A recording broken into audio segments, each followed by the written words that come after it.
je vais prendre la partie processus qui permettra la mise en place d'un projet en ligne.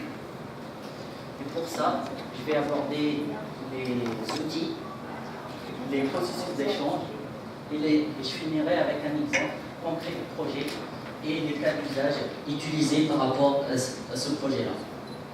Alors, je commence par une présentation.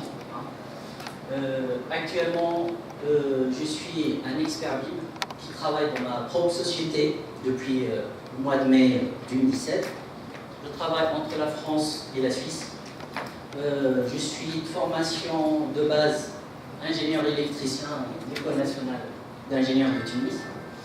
J'ai fait 4 ans de travail en Tunisie entre projet international et Studi international.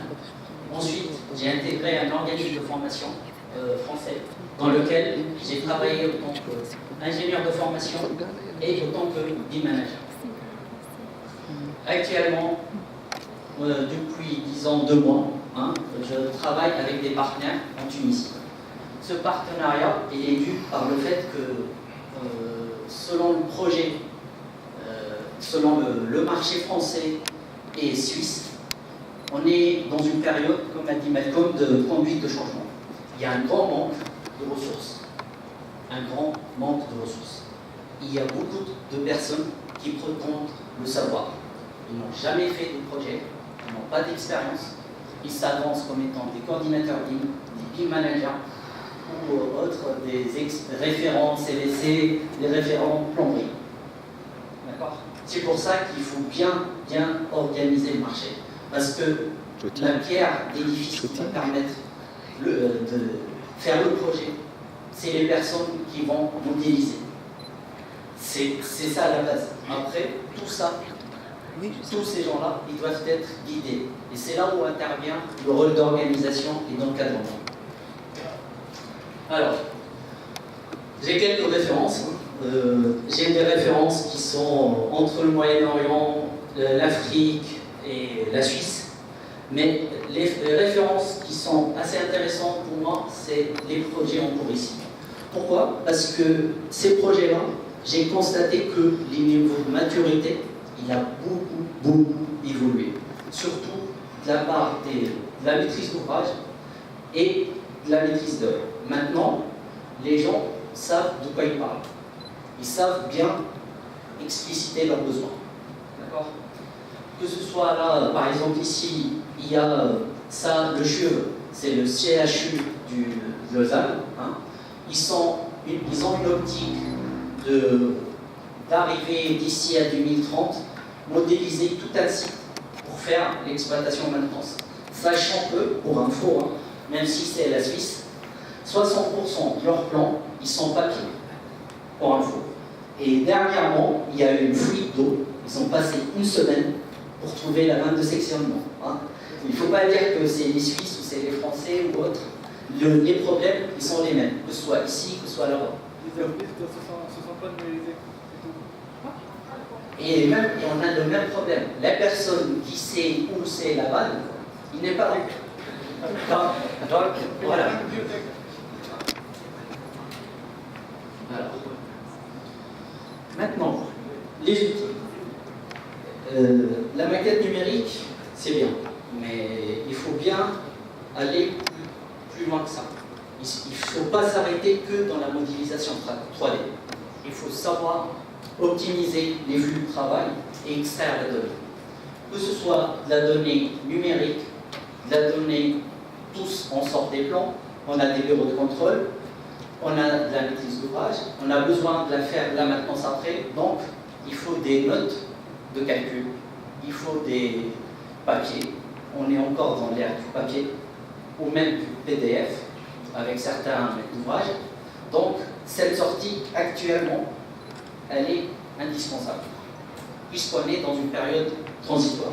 Donc, cette sortie-là, il faut mettre en place ce qu'on appelle des processus BIM, ou, comme a dit mon collègue, des cas d'usage, pour pouvoir extraire cette donnée-là. J'ai donné un exemple ici rapidement pour la partie électricité. J'ai pris un logiciel qui est connu de du fournisseur Alpi, qui est Calico. Ils ont mis en place un outil qui est Calico BIM, qui permet l'interfaçage entre Revit et Calico BD pour corriger le modèle, que ce soit les départs, les longueurs de câble, les disjoncteurs, faire le calcul qu'on sait faire bien dans Calico BD et faire le retour. Sachant que, je me suis arrêté là, mais on peut aussi coupler ça à Calico implantation. Mais il faut vraiment pousser ce processus-là à ses limites. D'accord?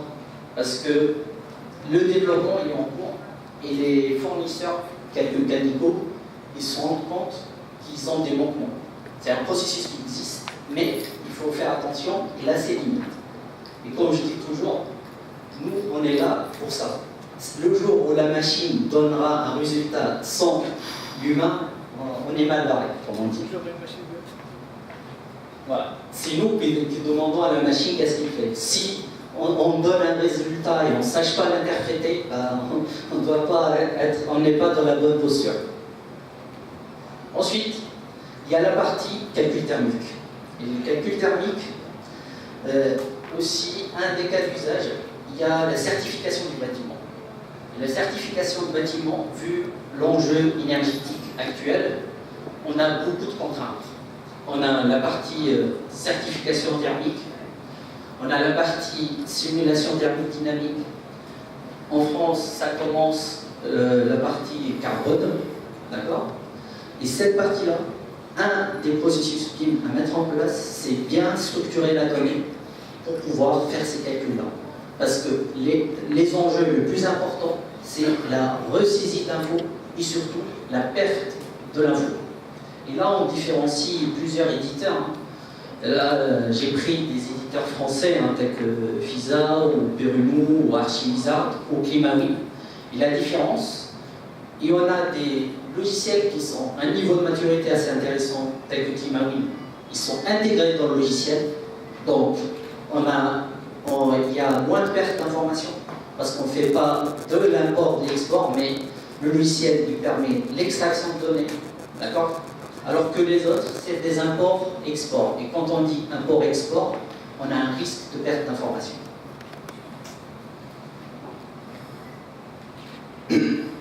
J'entame un autre volet qui vient dans la conduite de changement.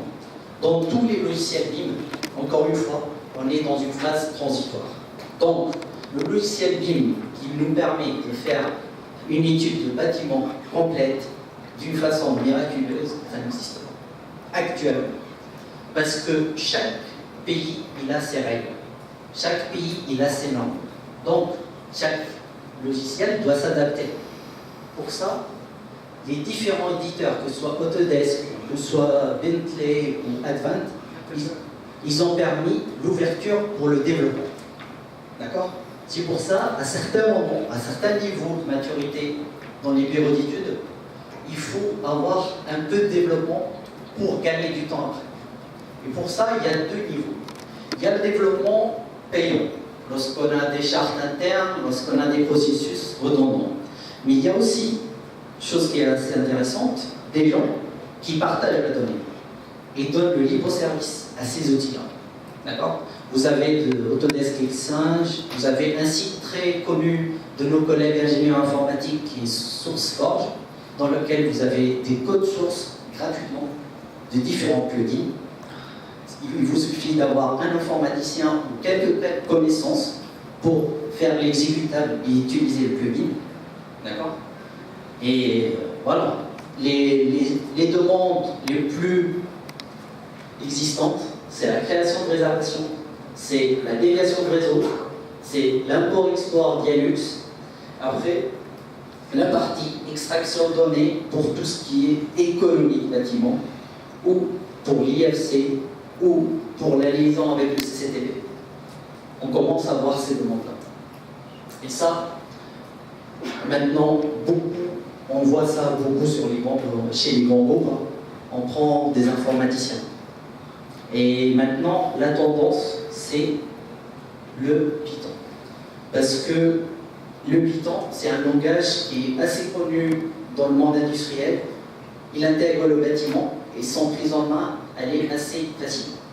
Et beaucoup de logiciels, que ce soit Autodesk, elle a fait Dynamo, on a Archicad qui a fait un autre outil. Ils ont intégré ce qu'on appelle des outils de développement graphique nodal qui permettent l'accès à la donnée rapide, une prise en main rapide. Ok, là je vous donne un exemple. C'est un développement fait d'un collègue. Il a fait des développements assez simples. Les réservations groupées, déviation de réseau. On a aussi l'import-export Dialux, la gestion de paramètres, parce que lorsqu'on dit collaboration, on dit partage de l'information. L'exemple le plus courant que je donne, c'est ce qu'on appelle la fiche interface CVC électricité. Le fameux bilan puissance, la fameuse puissance, où est-ce que je mets la puissance va changer le J-2, et ça ne s'arrête pas. Et cette donnée qui est la puissance, la tension, elle est commune. Pour moi, pour remédier aux erreurs, j'ai intérêt à partager la donnée. Et ça, c'est un des cas d'usage de l'organisation du projet. C'est des choses à cibler au début. Comment je structure ma donnée pour pouvoir collaborer d'une manière fluide et surtout minimiser l'erreur. Ok, là, on va commencer. Je commence un projet en maquette numérique. Pour commencer un projet, il me faut plusieurs pièces administratives. Actuellement, qu'est-ce qu'on a? On a le CCTP, on a le CCAP, on a documents. Dans le BIM, on essaye de mettre en place des choses équivalentes. Entre autres, on a le cahier de charge BIM, on a le guide de production BIM. Ici, c'est les objectifs. Ici, il décrit les modes de travail. Et après, on a un protocole, une convention ou un protocole BIM. Ce protocole-là, il varie entre la conception, l'exécution ou la maintenance. Parce que il va décrire vraiment comment la donnée elle va être exploitée. Voilà. Maintenant, une maquette numérique, c'est quoi? C'est une 3D avec des équipements. Un ouvrage, un bâtiment, quel que soit le bâtiment, il est dans un site. On est bien d'accord? Et un bâtiment, il a au moins un niveau. Et ce niveau, il est constitué de quoi? On a plusieurs locaux et on a des équipements fonctionnels. Et dans ces niveaux-là, bien sûr, on a des surfaces. Et ces surfaces, on a des surfaces fonctionnelles, on a des zones, le zonage incendie, le zonage RIA, le zonage de nos équipements électriques. C'est la structuration du bâtiment. Quel que soit le type de bâtiment, on a au minimum cette structure. Maintenant, on est dans un échange de maquettes, de la partie conception à la partie exécution. Au premier, on part par une maquette de travail. Cette maquette de travail, à un certain moment, elle va s'arrêter par rapport à une phase. Avant de passer à la phase d'après, je vous conseille vivement d'instaurer des processus de management de qualité, entre autres des fiches livraison, des fiches de conformité,